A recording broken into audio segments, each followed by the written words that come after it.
Termasuk tambah pemain diaspora, pengamat beri 3 saran ke Timnas Indonesia U17 agar tak terbantai di Piala Dunia U17 2025. Jepang ikut curigai kejanggalan skuad Timnas Korea Utara. Nggak wajar. AFC sampai bingung mau berkata apa lagi. Grau Vandenboek bahagia Timnas Indonesia U23 debut di Piala AFF U23 2025 Thailand. Yuk Sobat Kamus Bola, kita simak selengkapnya.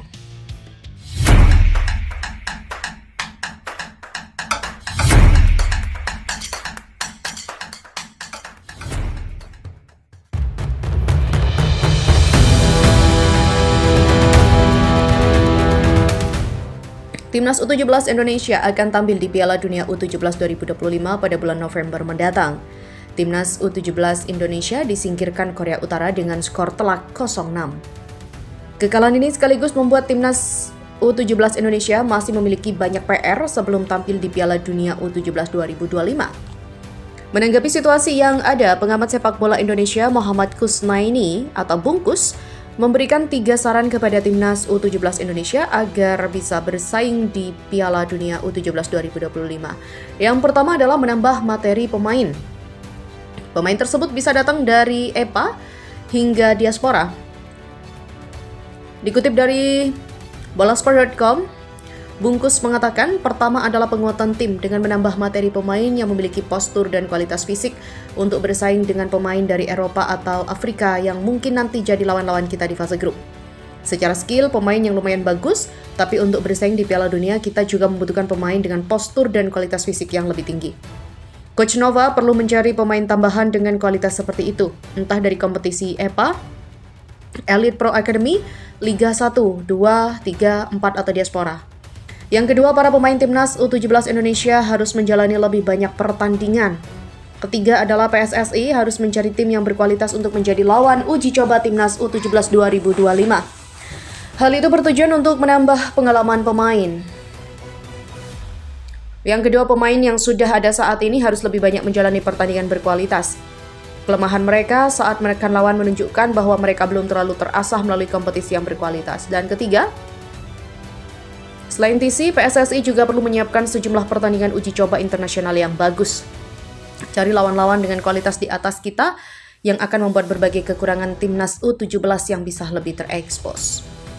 Sementara media Jepang turut mengangkat kecurigaan netizen terhadap dugaan pemalsuan umur Korea Utara usai Timnas Indonesia U17 dibantai di Piala Asia U17 2025. Ya, kekalahan Timnas Indonesia U17 mungkin bisa diduga, namun kekalahan telak dengan 6 gol tanpa balas agak di luar dugaan.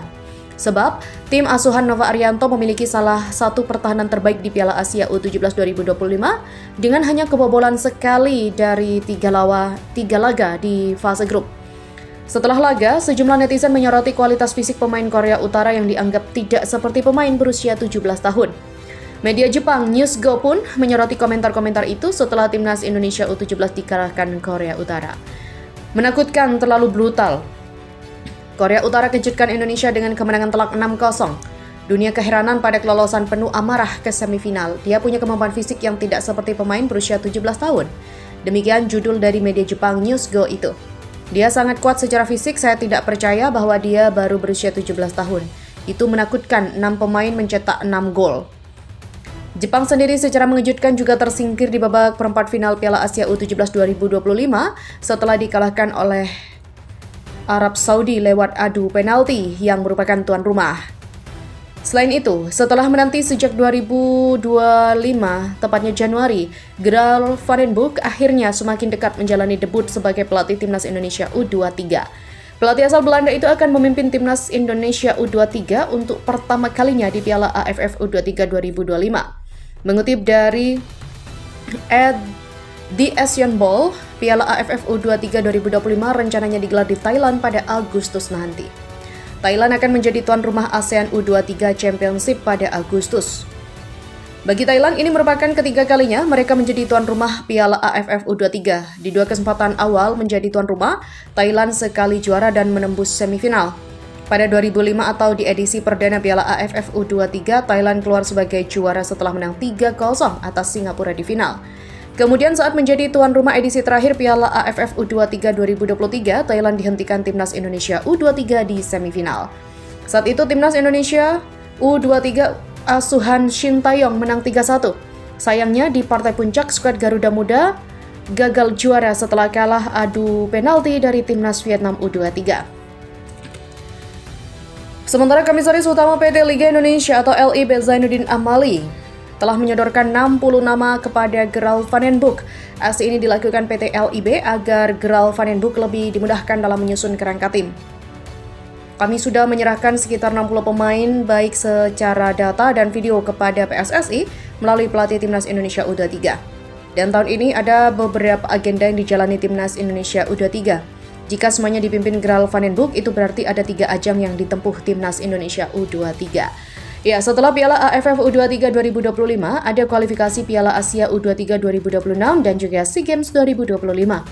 Kualifikasi Piala Asia U23 2026 belum diketahui digelar tanggal berapa. Sementara untuk SEA Games 2025, rencananya dilangsungkan di Thailand pada 9 hingga 20 Desember 2025. Beban besar praktis menimpa pundak Gerald Van den Boek. Ia diwajibkan mengulangi pencapaian Timnas Indonesia U23 dalam 2 tahun terakhir. Sebut saja meraih medali emas SEA Games 2023 dan menembus semifinal Piala Asia U23 2024. AFC sampai bingung mau berkata apa lagi lihat Timnas Indonesia hancur lebur atas Korea Utara di perempat final Piala Asia U17. Ya, Federasi Sepak Bola Asia atau AFC sampai bingung harus berkata apa lagi ketika Timnas Indonesia kalah telak di tangan Korea Utara. Sementara itu, kegagalan Timnas Indonesia menyingkirkan Korea Utara membuat publik terkejut. Salah satu yang paling kentara ialah AFC selaku Federasi Sepak Bola Asia. Korea Utara yang dominan mengalahkan Indonesia, tulis judul AFC. Jadi hal yang lumrah apabila AFC cukup terkejut melihat Timnas Indonesia U17 tak berdaya di hadapan Korea Utara runner-up grup D.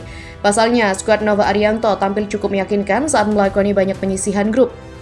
Rival Korea Utara yaitu Korea Selatan saja berhasil mereka tumbangkan. Selain itu, AFC juga menyoroti barisan penyerang Timnas Indonesia yang penampilannya jauh berbeda ketika berlaga di fase grup. Mereka seolah kehilangan sentuhan ketika dihadapkan dengan barisan pertahanan Korea Utara yang sedari awal memang dikenal cukup tangguh.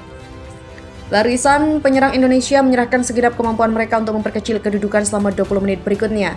Namun gagal menembus pertahanan Korea Utara yang terorganisasi dengan baik sehingga menghalangi mereka melepaskan satupun tembakan ke gawang.